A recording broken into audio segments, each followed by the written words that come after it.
എത്ര കന്യാസ്ത്രീമാര് ഗർഭപാത്രം എടുത്തു കളഞ്ഞിട്ട് നിൽക്കുന്നവരുണ്ടെന്നറിയാം. നമസ്കാരം സുഹൃത്തുക്കളെ. അപ്പോൾ ഇത് കുറച്ചു മുമ്പ് കാണാനിടയായ വീഡിയോ ആണ്. നമ്മുടെ ക്രിസ്തീയ മത പണ്ഡിതർ, പാസ്റ്റർമാർ, പ്രത്യേകിച്ച് ഈ പെന്തക്കോസ്റ്റൽ പാസ്റ്റർമാരുടെ ചില അപരാധങ്ങളാണ് ഇതിനകത്ത് വെളിപ്പെടുത്തുന്നത്. ഒരു എക്സ് പെന്തക്കോസ്റ്റൽ, ഇപ്പോഴും പെന്തക്കോസ്റ്റൽ തുടർന്നതെന്ന് അറിയാൻ പാടില്ല, തുടർന്നുണ്ടാവില്ല, വിട്ട് കാണും. കാര്യം എന്ന് വെച്ച് കഴിഞ്ഞാൽ ഇതിപ്പോൾ ഇത്രയൊക്കെ പറയാ അവിടെ ചെന്ന് കഴിഞ്ഞാൽ പിന്നെ അവർ വെറുതെ വെച്ചേക്കും. അപ്പോൾ വെളിപ്പെടുത്തുകയാണ് സംഭവം. ഇത് എല്ലാവർക്കും അറിയാവുന്ന കാര്യമാണ്. നമ്മൾ ഈ ചാനലൊക്കെ കാണാറുള്ളത്. കുരിശൊക്കെ എടുത്തോണ്ട് വന്നിട്ട് കടന്ന് പോന്നൊക്കെ പറഞ്ഞ കുരിശൊക്കെ എടുത്തോണ്ട് വന്നിട്ട് നിലത്തടിക്കുന്നു, ആൾക്കാരൊക്കെ തള്ളിയിടുന്നു, രോഗശാന്തി നൽകുന്നു, പിശാച് ബാധയിൽ നിന്ന് സുഖപ്പെടുത്തുന്നു, അത്ഭുതങ്ങളൊക്കെ പ്രദർശിപ്പിക്കുന്നു. അങ്ങനെ അങ്ങനെ അങ്ങനെ കുറേ അപരാധങ്ങൾ. എന്നിരുന്നാലും ഇത് ചെയ്യാനുള്ള കാര്യം എന്ന് വെച്ച് കഴിഞ്ഞാൽ, ഇപ്പം ഈ മതവിമർശനമായിട്ടൊക്കെ ഞാൻ ചില കണ്ടന്റുകളൊക്കെ ചെയ്യുന്നുണ്ടല്ലോ. അപ്പോൾ അത് കൂടുതലും ഞാൻ ചെയ്യുന്നത് ഇസ്ലാം മതവിമർശനമൊക്കെയാണ്. അപ്പോൾ അത് ശരിയല്ലല്ലോ, നമ്മൾ ഒരു പാർട്ടിയുടെ തന്നെ പിടിക്കുന്നത് ശരിയല്ല. അപ്പോൾ അവരും സങ്കടം പ്രകടിപ്പിക്കുന്നുണ്ട്, അവരും വന്ന് പറയുന്നുണ്ട്.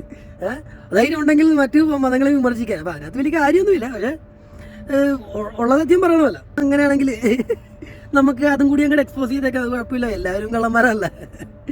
അപ്പോൾ അങ്ങനെ ഒരു ഭാഗത്തിന് മാത്രം കുറ്റം പറഞ്ഞിട്ട് കാര്യമില്ല, കള്ളന്മാരെല്ലായിടത്തും. അപ്പോൾ ഈ കളവിൻ്റെ പാറ്റേൺ നമ്മൾ മനസ്സിലാക്കിയിരിക്കണം. കാക്കാമാർ കാക്കുന്നത് എങ്ങനെയാണെന്ന് മനസ്സിലാക്കിയിരിക്കണം, ഈ ക്രിസ്ത്യാനികൾ കക്കുന്നത് എങ്ങനെയാണെന്ന് മനസ്സിലാക്കണം, ഹിന്ദുക്കൾ കക്കുന്നത് എങ്ങനെയാണെന്ന് മനസ്സിലാക്കണം, എല്ലാവരും കക്കുന്നത് എങ്ങനെയാണെന്ന് മനസ്സിലായിരിക്കണം. എന്തിനാണ് കക്കാനല്ല, നമുക്കിട്ട് പണി തരാതിരിക്കാൻ വേണ്ടിയിട്ടാണ്. ഈ കളവും കൊണ്ട് വരുമ്പോൾ നമുക്ക് അപ്പട്ടക്കട എന്ന് പറയാൻ പറ്റണം. അപ്പോൾ ആ അപ്പട്ടക്കടയുടെ ഒരു കഥയാണ് ഞാൻ പറയുന്നത്. ഇത് എൻ്റെ അപ്പൻ്റെ കഥയാണ്. MV ഐസക്ക്, മാണിയാപുഴയിൽ വിൽസന്റെ മകൻ ഐസക്കിൻ്റെ കഥയാണിത്. അപ്പോൾ നമ്മളെക്കാളും വലിയ തക്കാണ് നമ്മുടെ അപ്പൻ, ഇൻ്റർനാഷണൽ തക്കാണ് നമ്മുടെ അപ്പൻ എന്ന് പറഞ്ഞാൽ. അപ്പോൾ അദ്ദേഹത്തിൻ്റെ എന്തെങ്കിലുമൊക്കെ കിട്ടിയിട്ടുണ്ടെങ്കിലും ഉണ്ടാവണം നമുക്കിങ്ങനെ. അദ്ദേഹത്തിൻ്റെ എന്തെങ്കിലും ജീവിത പരിചാരമോ എന്തെങ്കിലും ചടുലതയൊക്കെ കിട്ടിയിട്ടുണ്ടെങ്കിലുള്ള ഒരു മേന്മയെ നമുക്കിതിനകത്തുള്ളൂ. ഓരോ കാര്യങ്ങൾ പറയുമ്പോൾ ആൾക്കാർ ശ്രദ്ധിക്കാനായിട്ടുള്ള ഒരു പ്രചോദനമാകുന്നത്. പലരും പറഞ്ഞിട്ടുണ്ട്. ഞാനെങ്കിൽ ചില കാര്യങ്ങൾ പറയുമ്പോൾ ആൾക്കാർക്ക് കേട്ടിരിക്കാൻ രസമാണ്. കാര്യം അത് ഓത്തൻറ്റിക് ആയിട്ടുള്ള കാര്യമാണ്. അതുകൊണ്ട് ഒരു മിനിറ്റ്, ഫോൺ തരുന്നു. അപ്പോൾ പറയാനുള്ളത് വേറൊന്നുമല്ല, ഇത് ഈ കുറേ ഗ്രൂപ്പിസങ്ങൾ വരുമ്പോൾ ഉണ്ടല്ലോ. ഇപ്പോൾ ക്രിസ്തു മതം എന്ന് പറയുമ്പോഴത്തേക്കും ക്രിസ്ത്യാനിറ്റി എന്നാണ് അതിനെ പറയുന്നത്. പിന്നെ അതിൻ്റെ ശാഖകൾ, ഗ്രൂപ്പിസം, ഈ പെന്തക്കോസ്ത, യഹോവ സാക്ഷിക്കാർ, പിന്നെ മറ്റു പല തീറ, മലബാർ, തേങ്ങ, മാങ്ങ, ചക്ക എന്നൊക്കെ പറഞ്ഞാൽ അതൊക്കെ എല്ലായിടത്തും ഉള്ള വകഭേദങ്ങൾ. ഇപ്പോൾ ഇസ്ലാമിൽ പറയുമ്പോൾ സുന്നി, ഷിയ, അത് ഇത്, വഹാബി ഇസ്ലാം എന്നൊക്കെ പറഞ്ഞ് കുറേ വേർഷൻസ് ഓഫ് ഇസ്ലാംസ് ഉണ്ട്. അപ്പോൾ ഈ ഗ്രൂപ്പിസം വരുമ്പോഴത്തേക്കും അതിനകത്ത് കുറേ വയറുകൾ വരും, അപ്പോൾ വയറ്റിപ്പഴപ്പ് വരും, അപ്പോൾ അതിനകത്ത് കുറേ സംഭവങ്ങൾ അതിനകത്ത് വരും. അപ്പോൾ അതിനെതിരെയാണ് നമ്മൾ ശബ്ദം ഉയർത്തേണ്ടത്, അതിനെതിരെയാണ് ഇത് പറയുന്നത്. അപ്പോൾ ഈ പെന്തക്കോസ്തക്കാരുടെ ചില വിളവുകളാണ്, വേറെ ഒന്നുമല്ല. ആൾക്കാർ വയറ്റിപ്പഴപ്പല്ലേ, ജീവിക്കാൻ വേണ്ടി കാണിക്കാനല്ല പിള്ളേ. അപ്പോൾ അതൊക്കെയാണ് അതിൻ്റെ കാര്യം. ഒരുപാട് കാര്യങ്ങൾ ഈ വ്യക്തി ഇതിനകത്ത് പറയുന്നുണ്ട്. എല്ലാം വളരെ അച്ചട്ടായിട്ടുള്ള കാര്യങ്ങളാണ്, ഒരുമാതിരിപ്പെട്ട എല്ലാവർക്കും അറിയാവുന്നതാണ്. അത് വളരെ വ്യക്തമായിട്ട് പറയുന്നുണ്ട്. കേട്ടിരിക്കുമ്പോൾ ചിരി വരും. അങ്ങനത്തെ ഓരോരോ വികടത്തരങ്ങളൊക്കെ, വിശ്വാസികളുടെ വികടത്തരങ്ങൾ.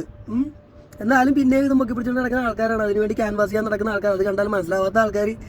അപ്പോൾ ഇത് പറയുന്നത് എന്തുകൊണ്ടെന്നാന്ന് വെച്ച് കഴിഞ്ഞാൽ, ഈ പരിപാടി പറയുമ്പോൾ ആൾക്കാരത് നിർത്തുമല്ല, പിന്നെ ഈ പരിപാടിക്ക് നടക്കില്ല. മുമ്പൊക്കെ ഇങ്ങനെ ഉണ്ടായിരുന്നു, ഇങ്ങനെ ആൾക്കാരൊക്കെ ഈ കവല പ്രസംഗമൊക്കെ ഉണ്ടല്ലോ, മൈക്കൊക്കെ വെച്ചിട്ട് കവലയിൽ പ്രസംഗം നടത്തുന്നു. യേശു വരുന്നു, അവൻ വരുന്നു എന്നൊക്കെ പറഞ്ഞ്, അവൻ വരുന്നു എന്ന് പറഞ്ഞിട്ട് നമ്മളെ പറഞ്ഞു വിടും. അങ്ങനത്തെ ഒരു അവസ്ഥയാണ്.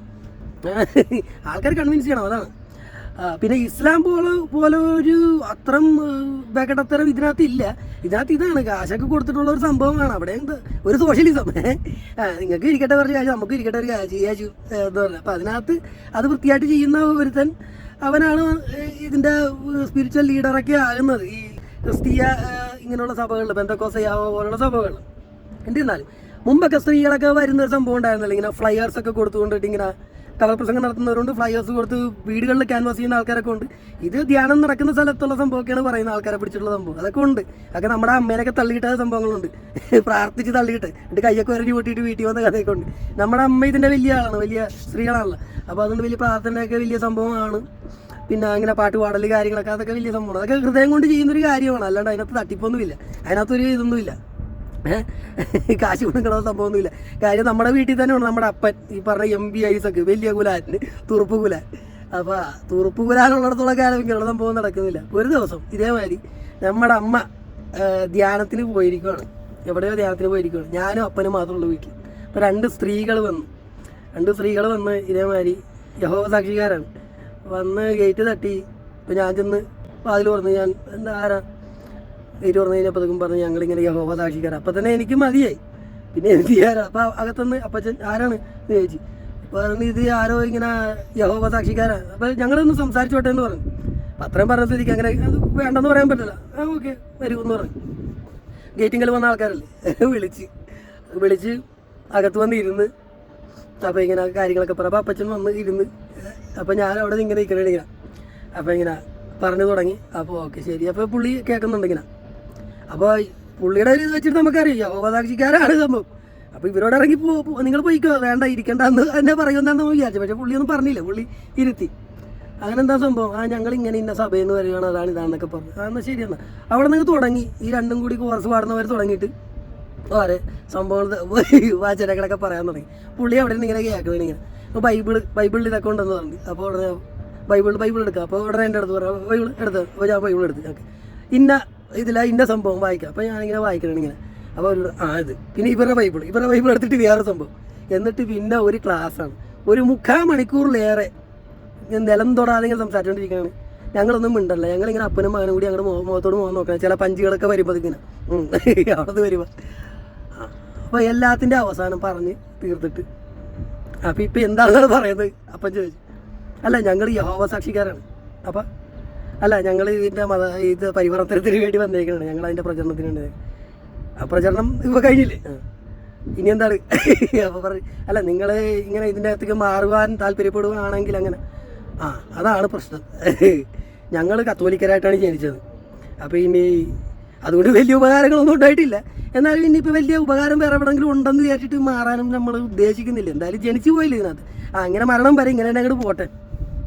അപ്പോൾ അത്ര ഉള്ള കാര്യമെന്ന് പറഞ്ഞു. ഇവർക്കൊന്നും പറയാൻ പറ്റില്ല, ഇവരിങ്ങനെ മുഖത്തോട്ട് നോക്കിക്കണേ.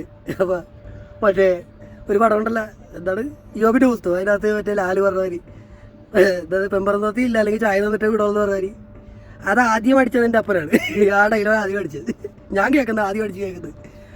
അപ്പോൾ ഇതേമാതിരി പറഞ്ഞത് ഭാര്യ ഇല്ല ഇവിടെ, അതുകൊണ്ട് അല്ലെങ്കിൽ എന്തെങ്കിലും ചായയൊക്കെ ഉണ്ടാക്കാതെ ഞാനിപ്പോൾ എന്ത് ചെയ്യാനാണ്. അപ്പം അല്ല എന്നാൽ ഞങ്ങൾ പോവുകയാണ്. ശരി എന്നാ ആയിക്കോട്ടെ ഇത് ഇങ്ങനെ പറഞ്ഞു വിട്ട്. ഒരക്ഷരം പുള്ളി മുണ്ടില്ല. 3/4 മണിക്കൂർ അവരുടെ വായ വെള്ളം പറ്റിപ്പിച്ചിട്ട് പറഞ്ഞു വിട്ടു. ശരി എന്നാ അങ്ങനെ പോയിക്കോന്ന് പറഞ്ഞു. അപ്പോൾ അങ്ങനത്തെ ഇൻ്റർനാഷണൽ തകരാറ് നമ്മുടെ അപ്പൻ. അപ്പോൾ നമുക്ക് ഇങ്ങനെയുള്ള കാര്യങ്ങൾക്കൊന്നും വലിയ താല്പര്യമൊന്നും ഇല്ല. ഇതൊക്കെ പറഞ്ഞു തുടങ്ങുമ്പോൾ അപ്പോൾ തന്നെ നമ്മൾ പറയാം ഹാപ്പട്ടക്കെട്ട എന്ന് പറയും, ശങ്കരാടി പറഞ്ഞാൽ. അപ്പം അങ്ങനെ ഹാപ്പട്ടക്കെട്ട എന്ന് പറയാൻ എല്ലാവർക്കും ഒരു പ്രചോദനമാകട്ടെ. യേശുക്രിസ്തു പഠിപ്പിച്ച മാതിരി സ്വർഗവും നരകവും എല്ലാം ഇവിടെയാണ്, ഇതിൻ്റെ ഉള്ളിലാണ് മനസ്സിലാക്കി യേശുക്രിസ്തു പഠിപ്പിച്ചതനുസരിച്ച് അത് മനസ്സിലാക്കി ജീവിച്ചാൽ മതി. ഇതിൻ്റെ വ്യാഖ്യാനങ്ങൾ ഒരു പാസ്റ്ററും ഒരച്ഛനും പറയുന്നത് നിങ്ങൾക്ക് കേൾക്കേണ്ട ആവശ്യമില്ല. നിങ്ങൾക്ക് കണ്ണുണ്ടല്ല, കാണാനല്ല, വിദ്യാഭ്യാസമുള്ള, വായിക്കാനല്ല. ഏത് ബുക്കായാലും നിങ്ങൾക്ക് എടുത്ത് വായിക്കാം. ബൈബിൾ എടുത്താലും നിങ്ങൾക്ക് വായിക്കാം, ഖുർആൻ എടുത്താലും നിങ്ങൾക്ക് വായിക്കാം, ഭഗവത്ഗീത എടുത്താലും നിങ്ങൾക്ക് വായിക്കാം. നിങ്ങളത് വായിച്ച് മനസ്സിലാക്കിയിട്ട് നിങ്ങൾ എന്താണെന്ന് ചെയ്യുക. ഇത് വായിച്ചാലും മനസ്സിലാത്ത ആൾക്കാരുണ്ട്. നിർഗുണാവസ്ഥ അവരുടെ ഗതികേടിനെ ചൂഷണം ചെയ്തുകൊണ്ടുള്ള സംഭവം അതൊക്കെ ഇതിനകത്ത് പറയുന്നുണ്ട്. അപ്പം അങ്ങനെ ഗതികേട് ആർക്കും വരാതിരിക്കട്ടെ.